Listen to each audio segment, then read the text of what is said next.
Jesus, Pari magpakailanman, ingatan mo ang lahat ng mga pari sa kanlungan ng iyong pamamahalang puso upang walang makasaling sa kanila.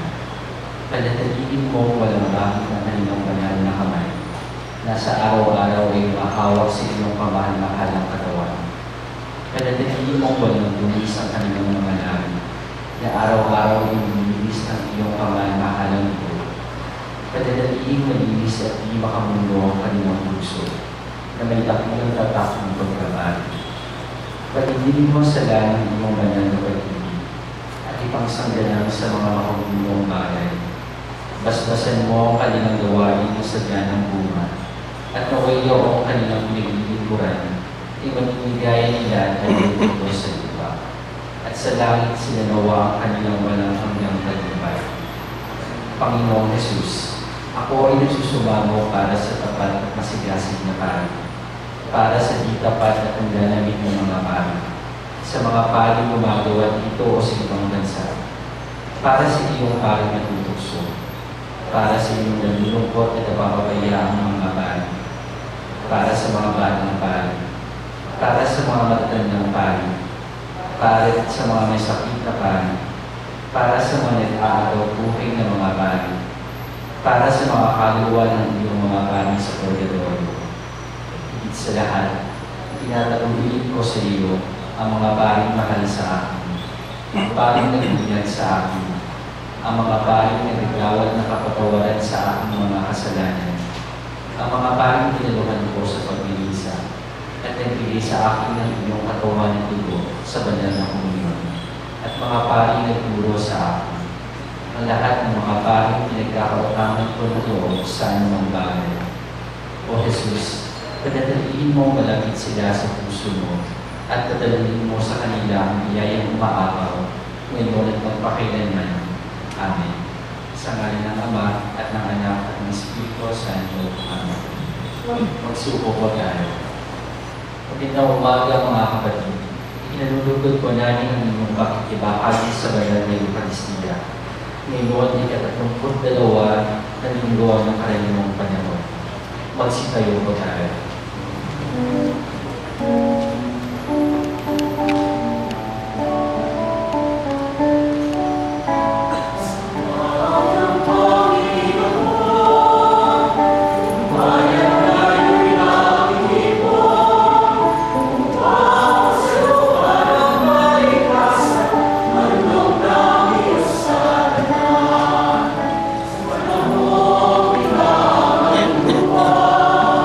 Wala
Amen. Ang biyaya ng ating Panginoong Jesucristo, ang pag-ibig ng Diyos, at ang pagkakaisa ng Espiritu Santo ay sumainyong lahat. At sumayin. Pinamahal na mga kaibigan, tayo po ngayon ay nasa 32 linggo sa pangkaraniwang panahon. At muli ang Panginoon sa pamagitan ng ating liturhiya ay nag-aanyaya na pagsaluhan natin ng may pananampalataya ang kanyang mga salita at ang kanyang katawan at dugo sa banal na Eucharistia upang kung paano ibinigay at pinagkaloob niya ang kanyang sarili, ang kanyang buhay. Ito rin ang inaasahan niya mula sa bawat isa sa atin. Hilihin natin ang grasya na tayo tunay na makapagbukas ng ating puso at isipan sa kanyang mga salita.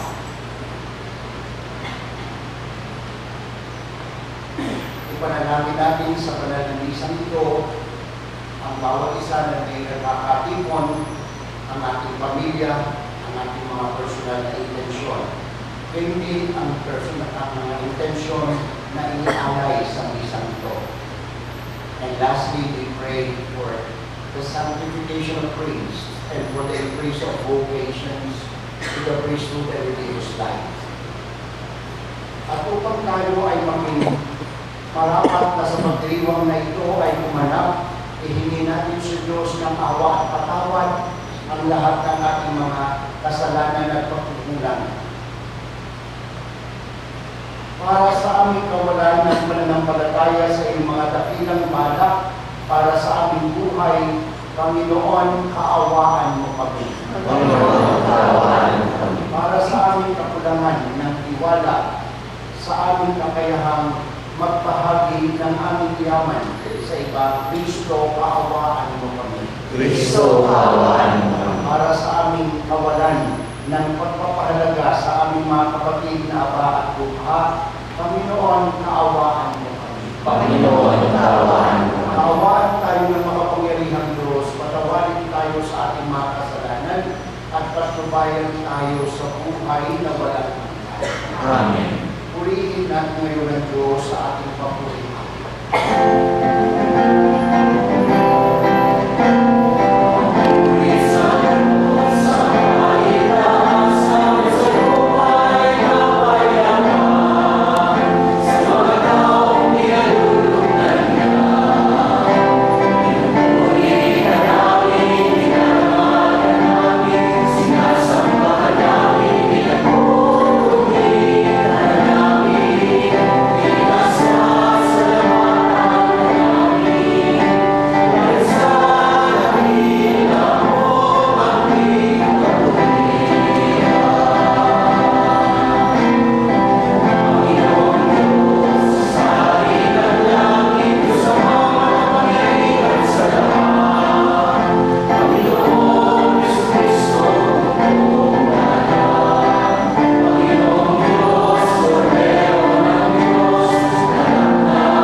ilayo sa amin araw-araw ang lahat ng mga sumasalungat sa amin at bumahadlang upang ang aming buong katauhan ay magkaroon ng kalayaan para kusang sundin ang iyong banal na kalooban sa pamagitan ni Hesus Kristo kasama ng Espiritu Santo magpa sa walang hanggan. Amen. Magsiupo po tayo.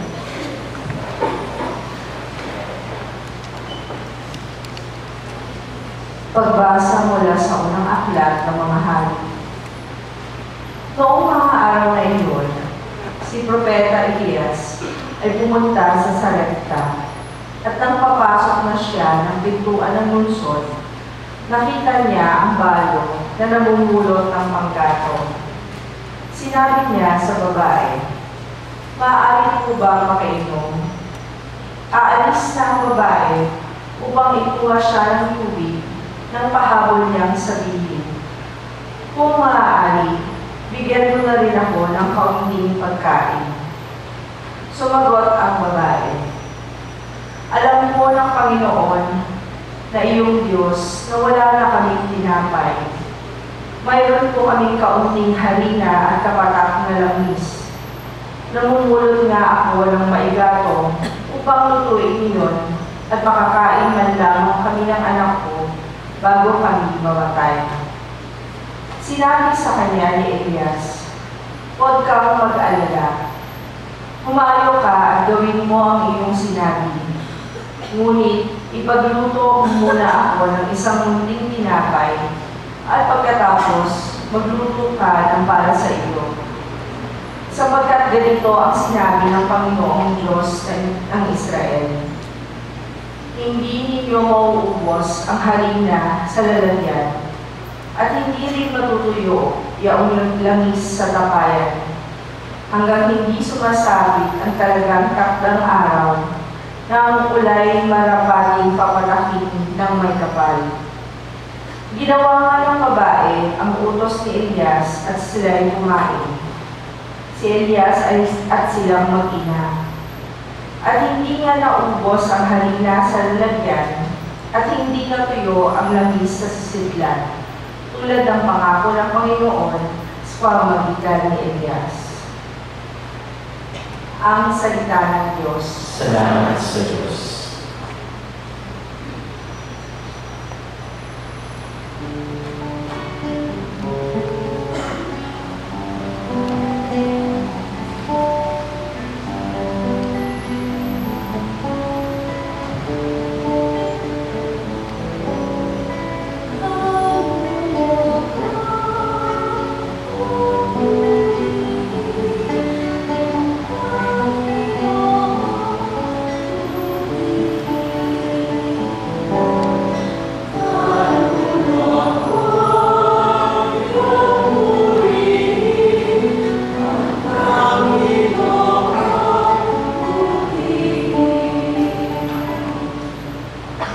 Ang maaasahang lagi, Panginoon, panig sa naaapiw ang Diyos na hukom.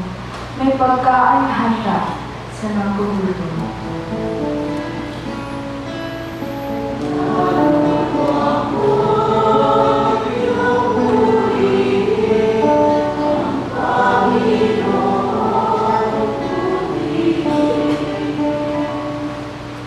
Pinalaya niya ang mga tabihan, isinasauli paningin ng bulag. Lahat ng inapi ay pinataas, ang mga hinirang niya'y nililiman.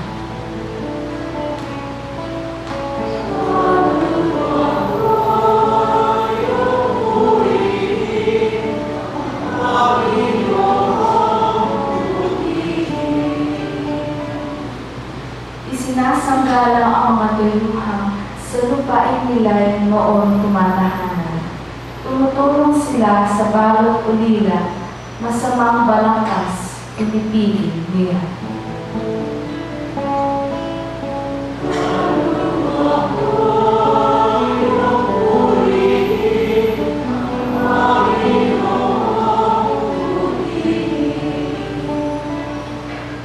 Walang hanggang hari ang Diyos na poon, nabubuhay lagi ang Diyos mo, Sion. Isinasanggalang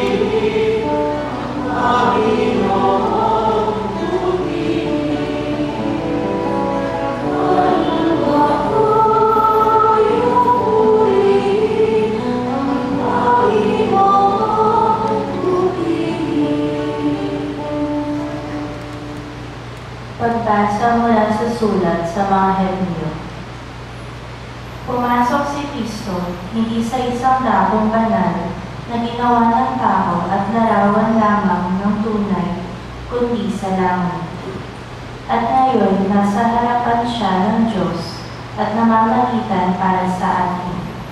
Ang dakilang saserdote ng mga Hudyo ay pumapasok sa dakong banal taon-taon, may dalang tugo ng mga hayop. Ngunit minsan lamang pumasok si Kristo upang ihandog ang kanyang sarili, at iya'y sapat na. Kung di gayon, kailangan sanang siya'y paulit-ulit na mamatay mula pa ng matatag ang sanlibutan. Subalit, minsan lamang siya napakita. Ngayong magtatapos na ang mga panahon upang pawiin ang kasalanan sa pamamagitan ng haing kanyang inihandog. Itinakda sa mga tao na minsan lamang mamamatay at pagkatapos ay ang paghuhukom. Gayon din naman si Kristo ay minsang inihandog bilang haring upang pawiin ang mga kasalanan ng mga tao. Siya ay muling darating hindi upang ihandog ng muli dahil sa kasalanan, kundi upang iligtas ang mga naghihintay sa Kanya. Ang salita ng Diyos. Salamat sa Diyos. Magsitayo po tayo.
Sumainyo ang Panginoon At sumainyo. ang mabuting balita ng Panginoon ayon kay San Marcos.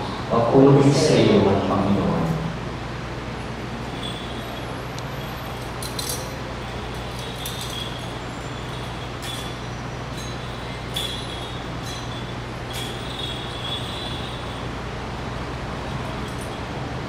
Noong panahong iyon, sinabi ni Jesus sa kanyang pagtuturo, mag-ingat kayo sa mga eskriba na mahilig maglalakad ng may mahabang kasuotan at natutuwang pagbugayan sa mga liwasan. Ang ibig nila ay ang mga tanging luklukan sa mga sinagoga at ang mga upuang pangdangal sa mga piging.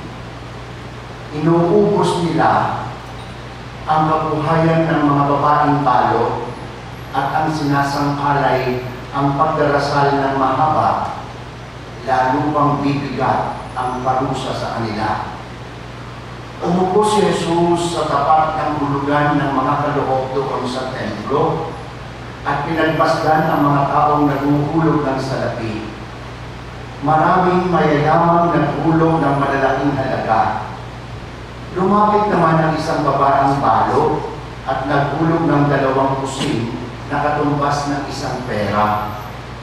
Tinawag ni Jesus ang kanyang mga alagad at kanyang sinabi, sinasabi ko sa inyo ang dukhang balong iyon ang naghulog ng higit sa kanilang lahat, sapagkat ang iba'y nagkaloob ng bahagi lamang ng hindi na nila kailangan, ngunit ibinigay ng balong ito na dukhang-dukha ang buo niyang ikabubuhay. Mga kapatid, ang mabuting balita ng ating kaligtasan. Pinupuri ka namin ni Panginoong Jesucristo. Magsiupo po tayo.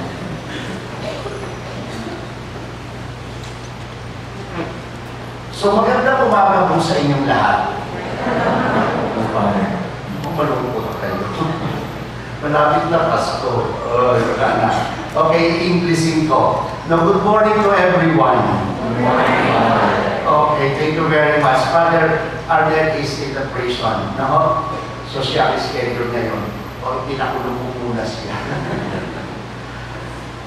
Kaya ako ang nag-misa. Siya naman ang pupunta sa Robinsons afterwards. No? Okay. So, tulad nung nang nakagawin ang una, no, the first sentence of my reflection, that's the whole reflection. Kaya, matandaan lang po ninyo yun, maligaya na akong mamamatay. So, at hayaan ninyo na ito ang bumabay sa atin sa araw-araw na buhay. At ito ho yun. Mga anak, Jesus Christ is the supreme model of self-sacrificing love.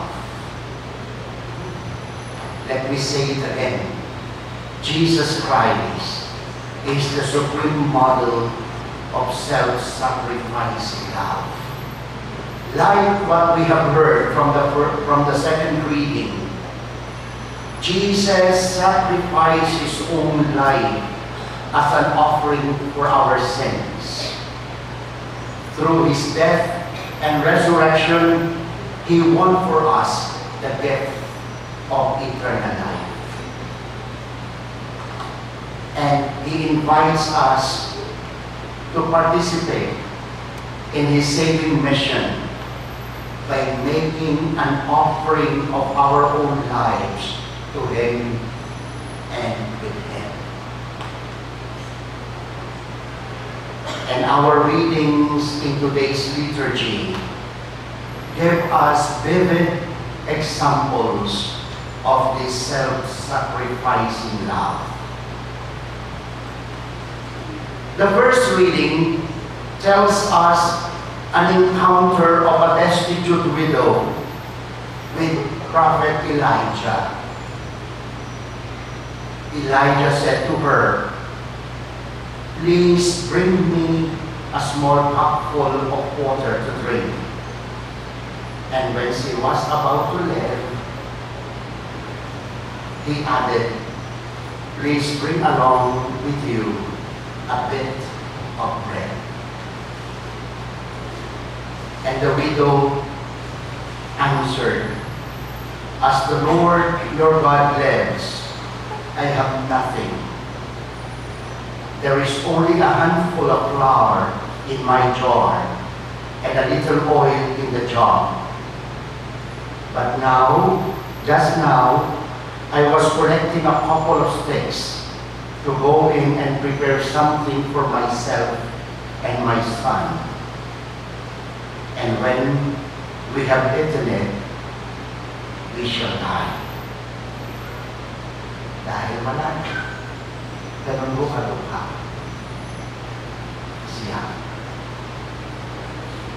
But what is so amazing about the encounter is this. Elijah asked her to feed him first.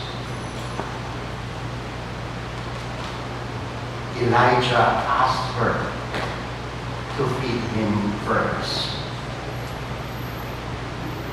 He says to her, "Do not be afraid," and extends to her God's own promise. And I quote, "The jar of flour shall not go empty, nor the jar of oil run dry, until the day when the Lord sends rain upon earth." The poor widow believes in the Word of God. She acts in faith. And the Word of God is fulfilled on her behalf. Yun po ang ganda ng pananampalataya. Yun po ang ganda ng pananampalataya. Alam natin na kailangan ng Diyos ay hindi magpapabaya. lalo na ang disposisyon natin ay katulad ng babae na palo. She knows so well the law of love. At ito po ang batas ng pag-ibig, ang batas ng takip-siling.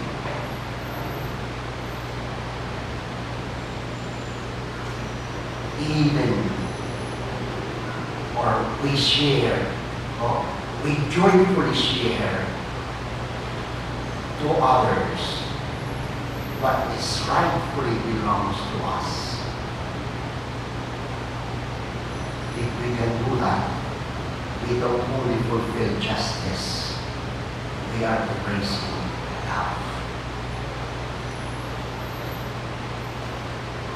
If we can afford to share and to give joyfully, with a cheerful disposition, what is rightfully belongs to us, so that others may have. And the poor widow believes in the word of God. She acts in faith. And the word of God is fulfilled on her behalf.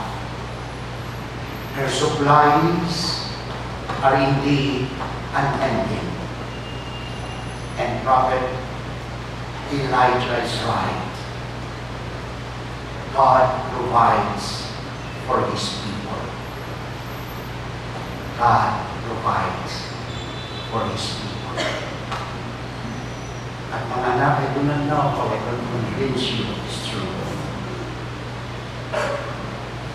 Ito ho ang ganda ng ating Diyos.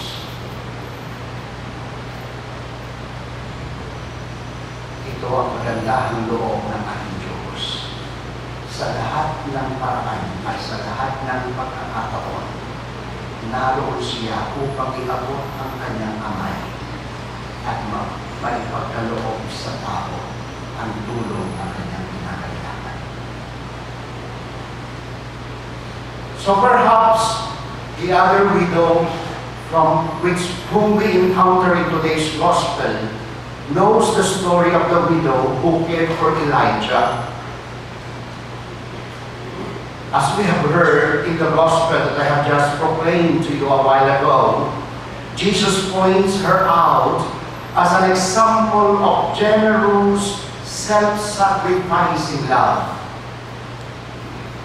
She lives by faith, and faith itself is her inexhaustible treasure.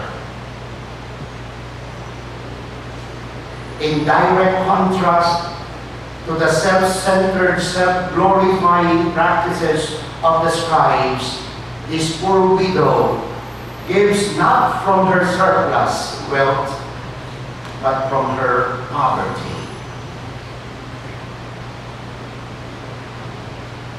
These two widows are inspiring in their total self-giving.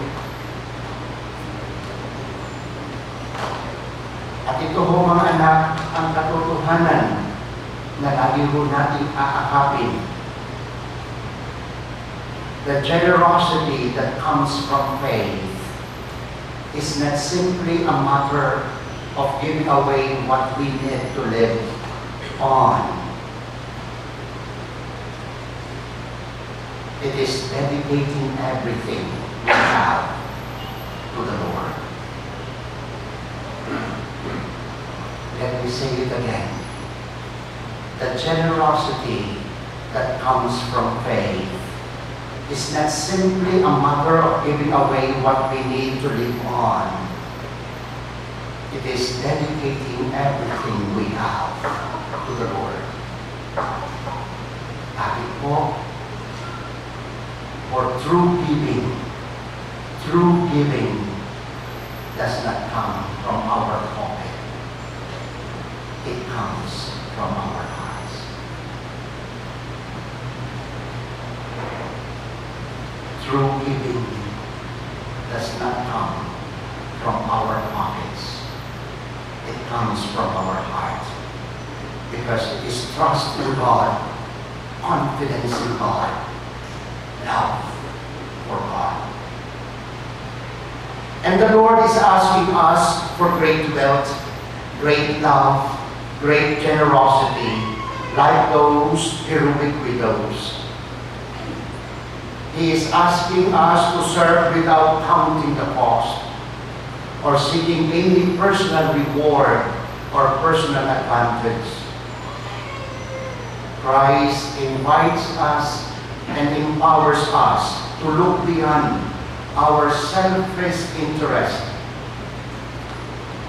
and even our legitimate needs to join Him in the way to self-sacrificing love. At mga anak, again, this is the law of love. Cheerful sharing and giving to others, even what is rightfully belongs to us, so that others may live. May God bless us all. Amen. Ipahayag natin ngayon ang ating pananampalataya sa isang Diyos at sa simbahan sa ating patuloy na gumagabay sa ating paglalakbay tungo sa kaharian.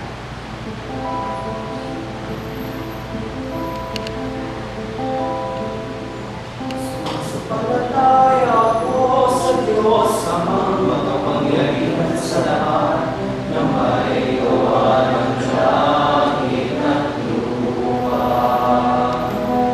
Sumasampalataya ako kay Jesucristo, isang anak ng Diyos, Panginoon ng lahat,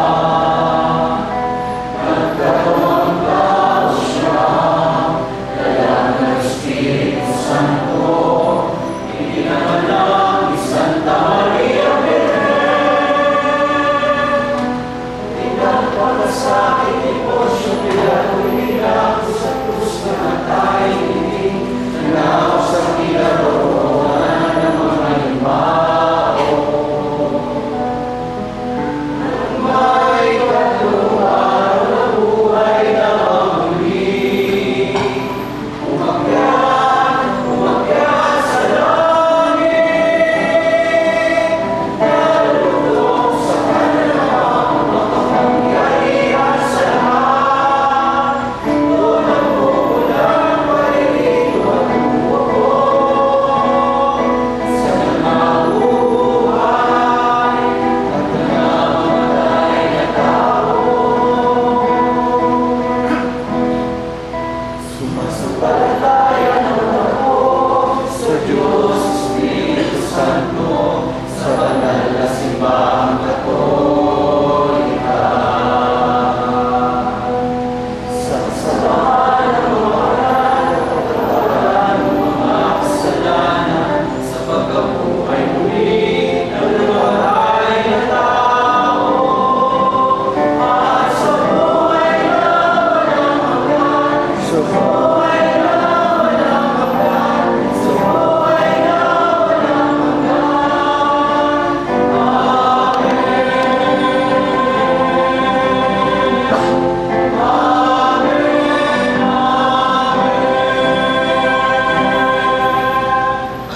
Hangad natin maging dakila sa paningin ng Diyos. Puno ng tiwalang tayo ay tutulungan niyang maging dakila sa pamagitan ng pwedeng bukas palad, ating pong sambitin sa ating panalangin. Mapagbigay na Diyos, tingin mo ang aming panalangin. Mapagbigay ng Diyos, hindi mo ang aming panalangin. Para sa mga namumuno sa simbahan, upang mamuna sila sa pagpapahalaga sa mga dukha at kaba sa ating pamayanan, manalangin tayo sa Panginoon.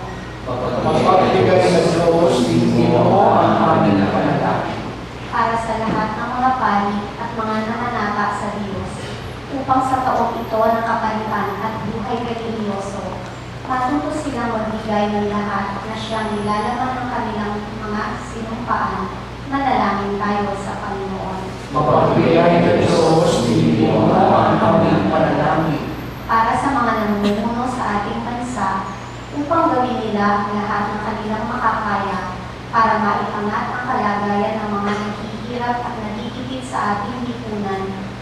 Manalangin tayo sa Panginoon. Mapagpapagay sa Diyos, tingin mo ang aming panalangin. Para sa mga taong may kaya sa buhay, ngunit nagbubulag-bulagan sa pangangailangan ng kanilang mga kapatid na naghilig kabos upang mabuksan ang kanilang mga puso at ang kanilang mga lukbutan, manalangin tayo sa Panginoon. Mapagpapagay sa Diyos, tingin mo ang aming panalangin. Para sa ating lahat na nagkakatipon sa lingguhang Eucharistia, upang lumago tayo araw-araw sa pagpapahalaga sa mga maliliit at hinahamak sa ating paligid, at magsumikap na sila'y mariangat, manalangin tayo sa Panginoon. Mapagpapagay sa Diyos, tingin mo ang aming panalangin. Tahimik natin ipanalangin ang ating mga pansariling kahilingan.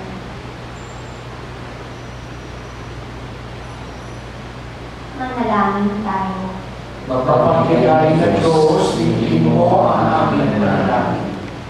Ang maraming mapagbigay, isugo mo sa amin ang iyong banal na Espiritu upang mapuspos kami ng linaw ng mata para makita ang kahirapang dinaraanan ng aming mga kapatid.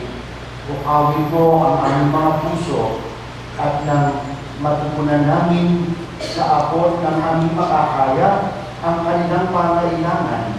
Hinihiling namin ito sa pamagitan ni Kristo aming Panginoon. Amen.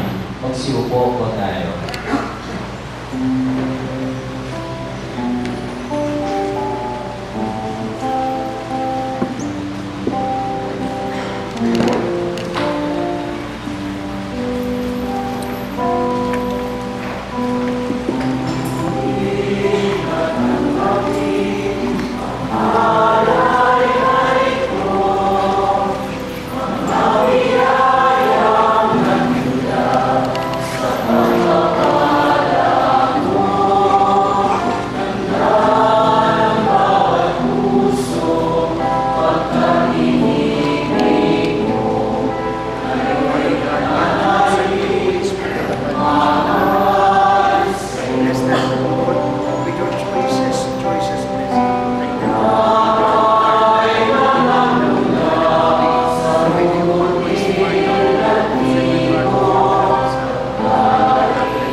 buhay ay maging kalugod-lugod sa Diyos Amang makapangyarihan.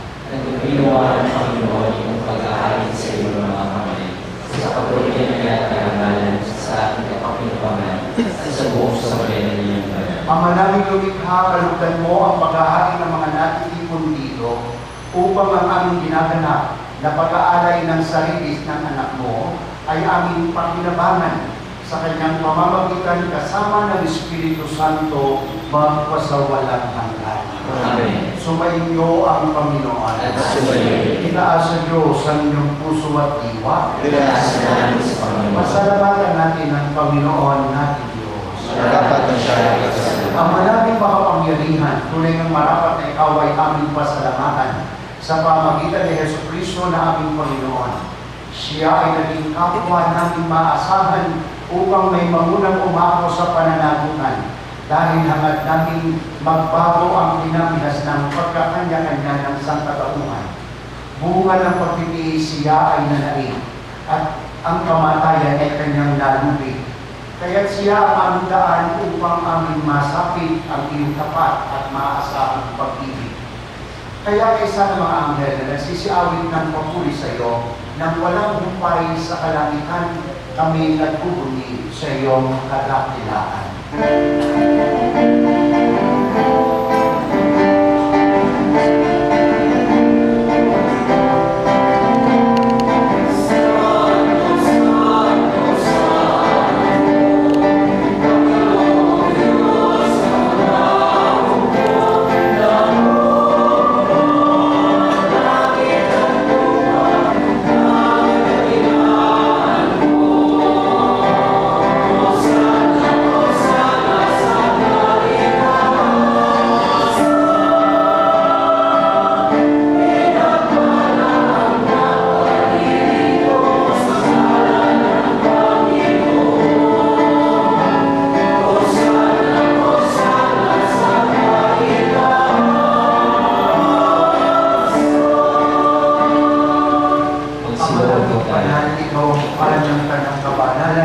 Kaya sa pamagitan ng iyong Espiritu, gawin mong banal ang makakaloob nito upang para sa amin ay maging katawan at tubo ng aming Panginoong Jesucristo. Bago niya pinag-iisang pusang loob na maging handog, hinawakan niya ang tinapay, pinasalamatan kaniya, pinaghati-hati niya doon. Iniabot sa kanyang mga alagad at sinabi, tanggapin ninyong lahat ito at kami. Ito ang aking katawan na ihahando para sa inyo.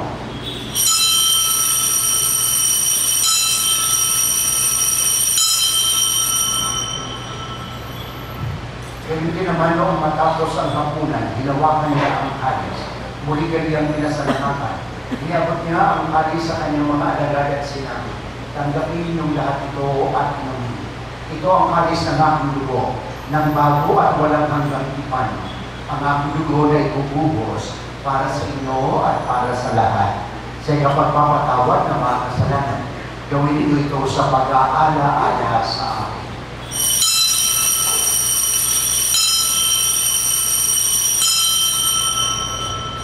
Magsitayo po tayo. Ipagmuli natin ang misteryo ng pananampalataya.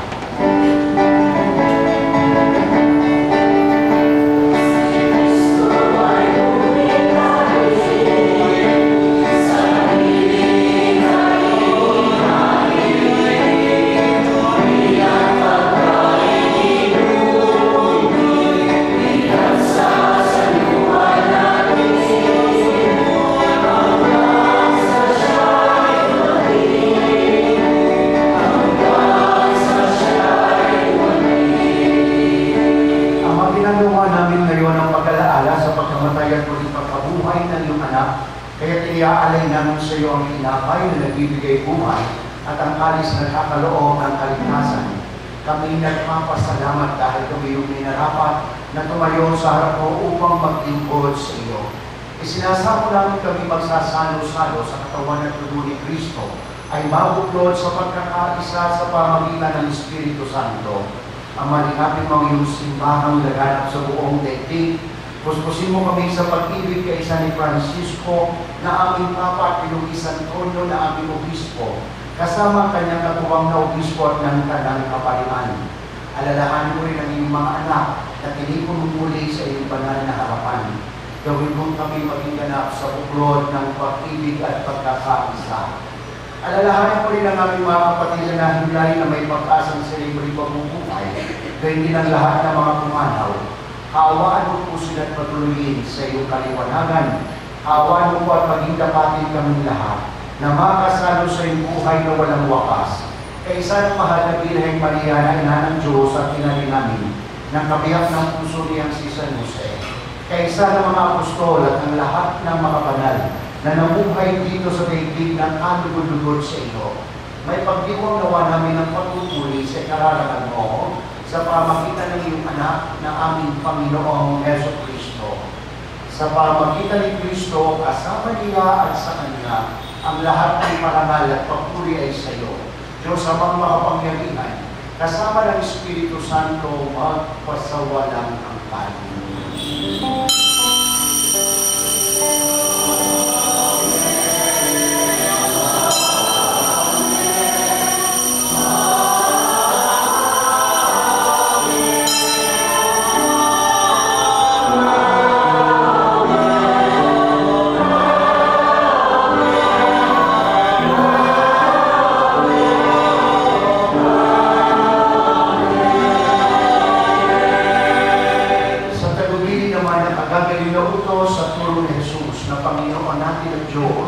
Ipahayag natin ang lakas loob.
Samantalang aming pinananabihan ang dakilang araw ng pagpapahayag ng tagapagligtas namin si Jesu Cristo.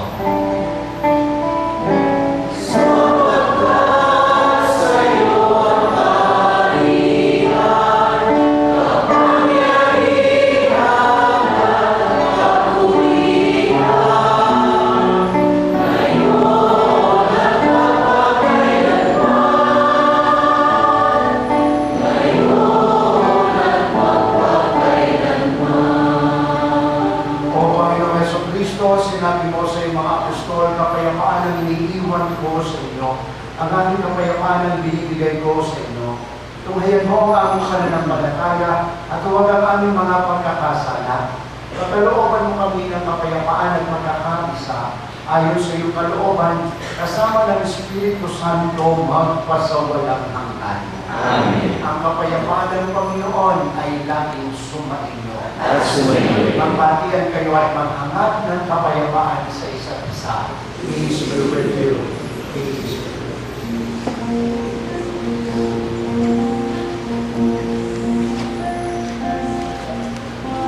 you.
ang anak ni Maria, ang kordero ng Diyos na nag-aalis ng ating mga kasalanan at ng mga kasalanan ng sanlibutan. Mapapalad tayo sa Kanya ay tumatanda.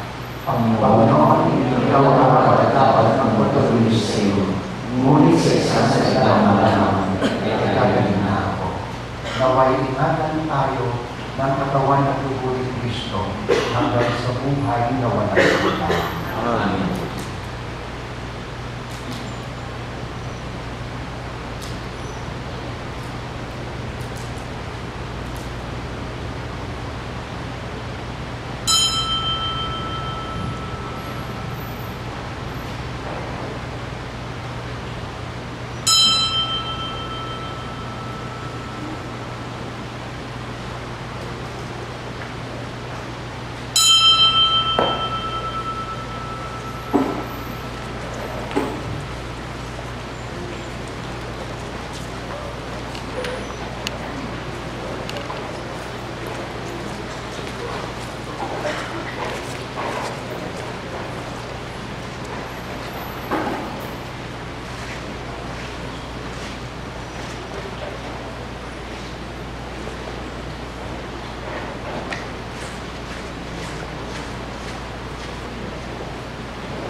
Manalangin tayo.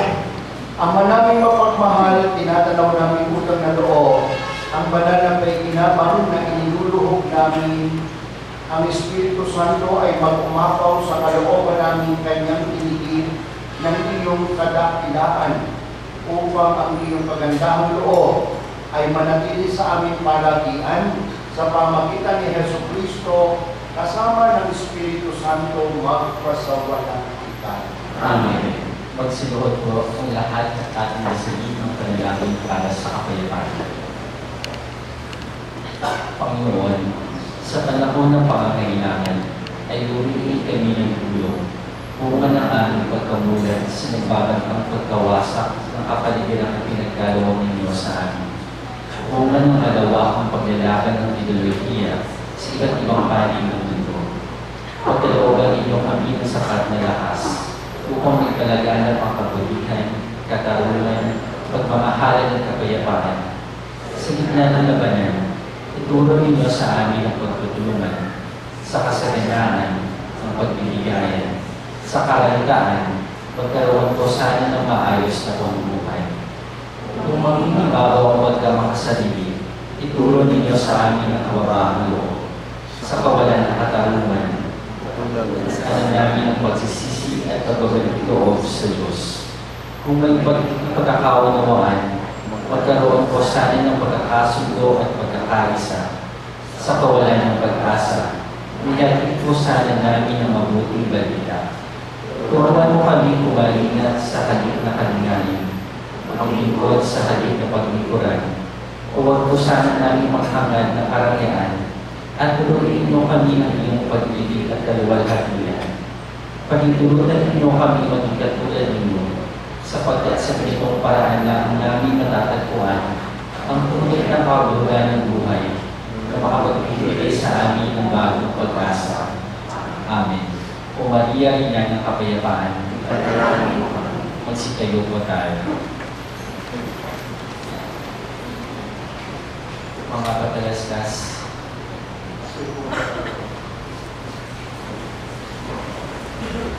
magkakaroon po tayo ng second collection para sa patuloy na pagpapaayos ng Adoration Chapel at pagpapagawa ng Marian Prayer Room sa ating sambahan. Buong puso ko namin pinasasalamatan at pinahalagahan ang inyong walang sawang pagtulong. Sa mga nais mag-alay ng panalangin para sa ating mahal na Yumao, imagagamit po tayo mga sobre sa gitna ng lamesa ng simbahan. Pagkasulat ng mga dalangin, maaaring ihulog ang mga ito sa mga malapit sa kwarto. Ipagdarasal ang mga intensyong ito tuwing misa sa buong buwan ng Nobyembre. Ang Ushers, Leaders, and Collectors Ministry ay bukas sa sino mang nais maglingkod sa ating simbahan at sumali sa kanilang ministeryo.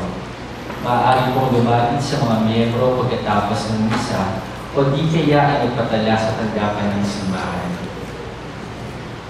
Ang Pangalawa ng Pag-asa Pastoral Care Ministry ng EDSA Shrine ay nagbibigay ng libreng guidance and counseling para sa mga taong nangangailangan ng gabay mula sa mga pinag-aaralan ng pagsubok sa buhay. Ang kanilang tanggapan ay matatagpuan sa gabing EDSA ng simbahan at bukas mula Lunes hanggang Sabado sa 1:10 ng umaga hanggang sa 4:00 ng hapon. Maaari din pong tumawag sa kanilang tanggapan upang magpatakda ng schedule. Maraming salamat po. Magsitayo na po tayo. Sumayin niyo ang Panginoon. At sumayin. Pagpalain kayong lahat ng makapangyarihang Diyos Ama, Anak at Espiritu Santo. Amen. Tapos na ang ating pagdiriwang, humayo kayong tagay, kapayapaang dulo ng pagmamahal ng Diyos. Salamat sa Diyos.